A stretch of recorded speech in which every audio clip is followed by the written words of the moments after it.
दिल्ली में इस वक्त विधानसभा का चुनाव चल रहा है। ऐसे में सभी पार्टियां एक दूसरे के ऊपर हमलावर हैं। आरोप प्रत्यारोप का खेल जारी है। इसी बीच आम आदमी पार्टी के राष्ट्रीय अध्यक्ष अरविंद केजरीवाल ने बीजेपी को अब बड़ी चुनौती दे दी है। अरविंद केजरीवाल ने झुग्गियों को लेकर बीजेपी को ये बड़ी चेतावनी दी है।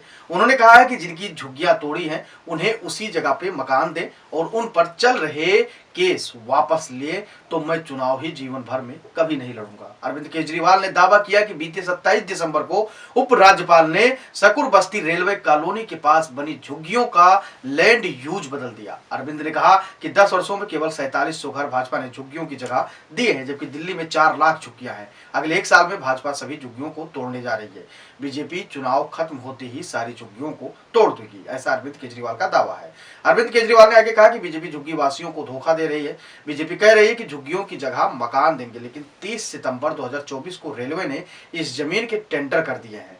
15 दिन पहले एलजी ने इन झुग्गियों की जमीन को लैंड यूज चेंज कर दिया है। झुग्गी वासियों को पता ही नहीं है कि जो उनके घर में बच्चों के साथ कैरम खेल रहे हैं वो 8 फरवरी को चुनाव खत्म होते ही झुग्गियों को तोड़ देंगे। अरविंद केजरीवाल ने आगे कहा कि अमित शाह झुग्गी वासियों को पूरी तरीके से गुमराह कर रहे हैं। बीजेपी कहती है कि जहां झुग्गी वहां मकान, लेकिन ये नहीं बता रहे हैं कि जहां झुग्गी वहां इनके दोस्त और बिल्डर्स के मकान। पूरी दुनिया जानती है कि इनका एक ही दोस्त है। अपने दोस्त को देने के लिए इनकी झुग्गी वालों की जमीन को इनकी सबकी बुरी नजर है। उन्होंने आरोप लगाया कि बीजेपी को झुग्गी वालों की नहीं, अपने दोस्तों के पैसे की चिंता है।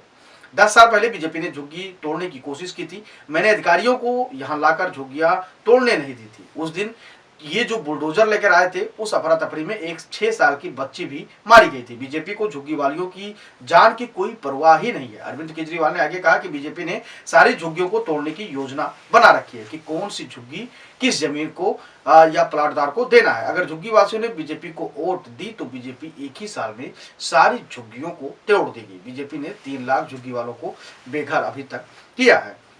अरविंद केजरीवाल मजे हुए खिलाड़ी हैं। दिल्ली में इस प्रकार से वो झुग्गियों के बीच में जाके जो वहां के गरीब तबके के लोग रहते हैं, बिहार, उत्तर प्रदेश, अलग अलग राज्यों से आकर उनको समर्थन हासिल है। ऐसा माना जाता है कि बीते 2 बार के दिल्ली विधानसभा चुनाव में अरविंद केजरीवाल को झुग्गी वालों का जबरदस्त तरीके से जन समर्थन मिला था और उनका जो मतदान था वो पूरी तरीके से आम आदमी पार्टी यानी अरविंद केजरीवाल को मिला था। इस बार भारतीय जनता पार्टी भी लगातार झुग्गियों में जाकर अपने भारतीय नीति को उजागर कर रही है, उनसे साझा कर रही है, नीतियां बता रही है, विचारधारा में संलिप्त कर रही है। ऐसे में अरविंद केजरीवाल को इस बात का भी डर है कहीं ना कहीं कि कहीं झुग्गी वाले इस बार और खासकर उत्तर प्रदेश और बिहार के लोग कहीं इस बार भारतीय जनता पार्टी के पक्ष में मतदान न कर दें। स्थिति इसलिए लगातार अरविंद केजरीवाल वहां पहुंचकर भारतीय जनता पार्टी के ऊपर हमलावर है और कई तरीके का आरोप भारतीय जनता पार्टी पर लगा रहे हैं। जैसा कि अभी उन्होंने झुग्गी को लेकर लगाया कि बीजेपी नहीं चाहती कि झुग्गी वाले उस जगह पे रहें। वो चाहते हैं कि वो अपने दोस्तों को, जो बड़े बड़े बिल्डर्स वाले हैं, उनको ये सारा प्लॉट, सारी जमीन दे दी जाए।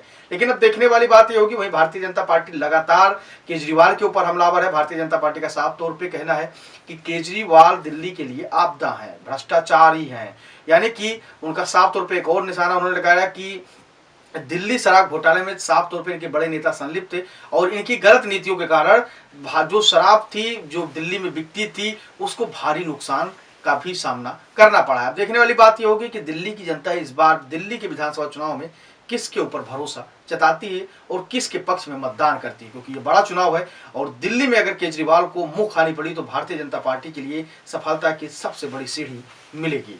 अब देखने वाली बात होगी कि जनता किसके साथ जाएगी। वैसे आप अपनी राय हमें कमेंट सेक्शन में दे सकते हैं कि इस बार दिल्ली की जनता किसके पक्ष में मतदान करने वाली है।